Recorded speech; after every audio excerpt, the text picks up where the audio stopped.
sekalian aku cekinkan. Loh, mau dicekinkan sekalian sama siapa, Pak? Sama Mbak Eliana. Kan dia juga mau pulang Jakarta. Katanya mau nge-MC apa mau main sinetron apa gitu loh. Itu. Mas Hasan. Loh, Mbak El? Pak Ali bisa tolong tukar tiketnya Mas Hasan ke bisnis kelas ya, supaya dia bisa duduk sama saya. Iya, iya. Udah mau masuk soalnya. Sebentar ya.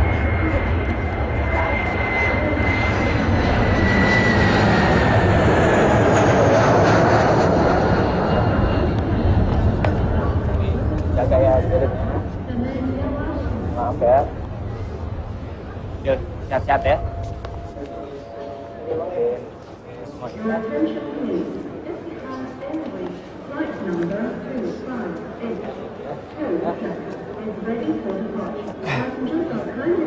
Pati janjimu, Bang.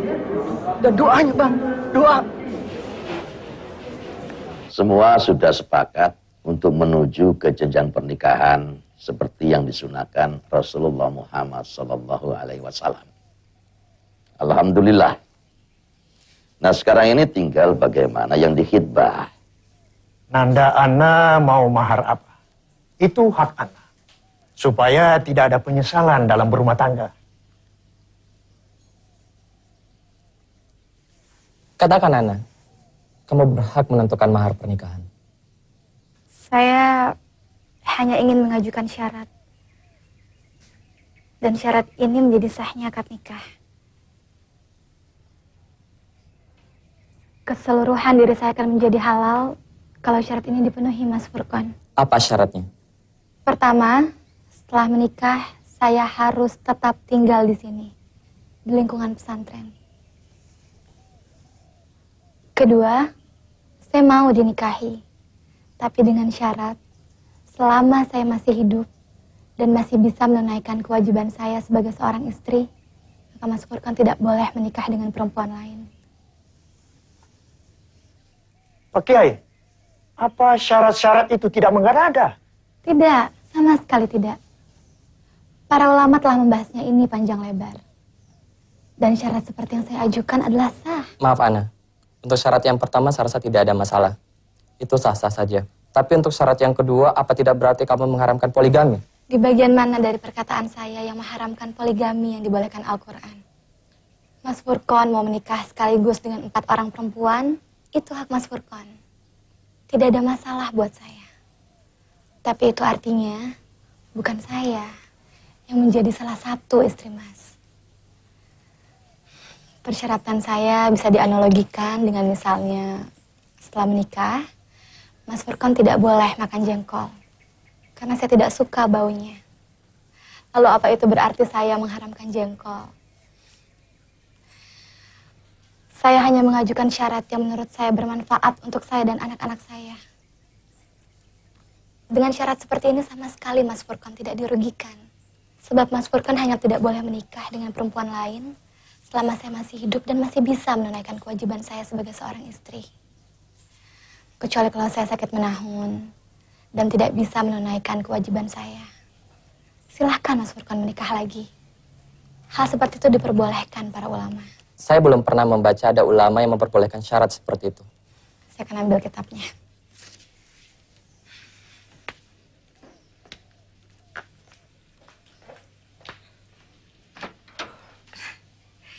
Silahkan diminum, Pak. Silahkan, Pak. Kuenya juga dicicipi. Kue-kue ini khusus loh, cuma ada di Seraten. Silahkan, Pak. Makasih. Iya, terima kasih. Saya senang ada keterbukaan seperti ini. Ini juz 7 dari kitab Al-Mughni karya Ibnu Qudamah. Silakan baca halaman 93.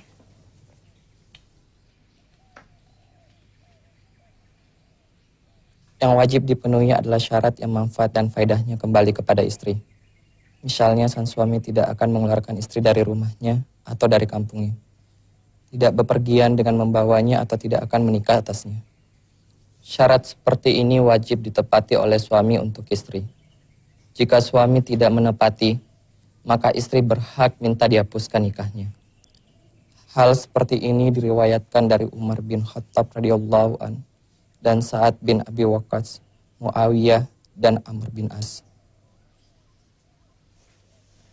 Saya Saya hanya ingin seperti Fatimah, putri Kanjeng Nabi, yang seumur hidupnya tidak pernah dimadu oleh Sayyidina Ali bin Abi Thalib suaminya. Saya ingin seperti Siti Khadijah, yang selama berumah tangga dengan Rasulullah SAW juga tidak pernah dimadu. Sungguh saya tidak mengharamkan poligami, tapi inilah syarat yang saya ajukan. Jika disetujui, akad nikah bisa dirancang untuk dilaksanakan. Jika tidak setuju, tidak apa-apa. Silakan Mas Furkan memilih gadis lain yang mungkin bersedia tanpa mengajukan syarat apapun.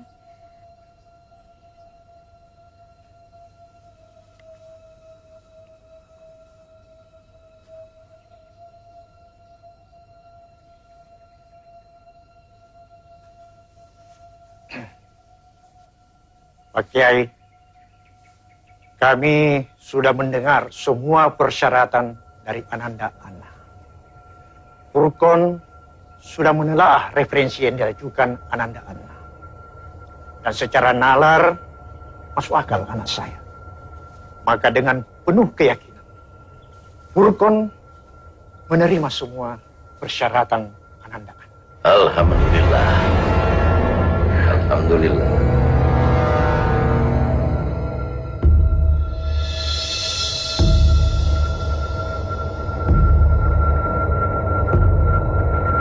أنت لابد أن تغادر مصر أسرع ما يمكن وتعدني ألا تنقل هذا المرض إلى غيري وأنا سوف أخفي سرك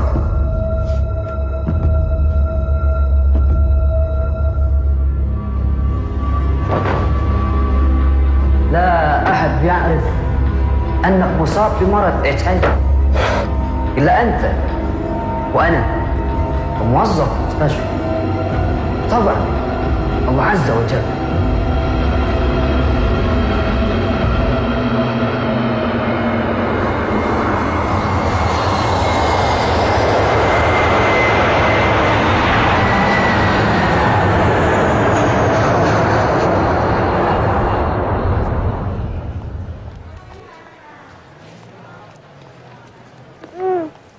Iya.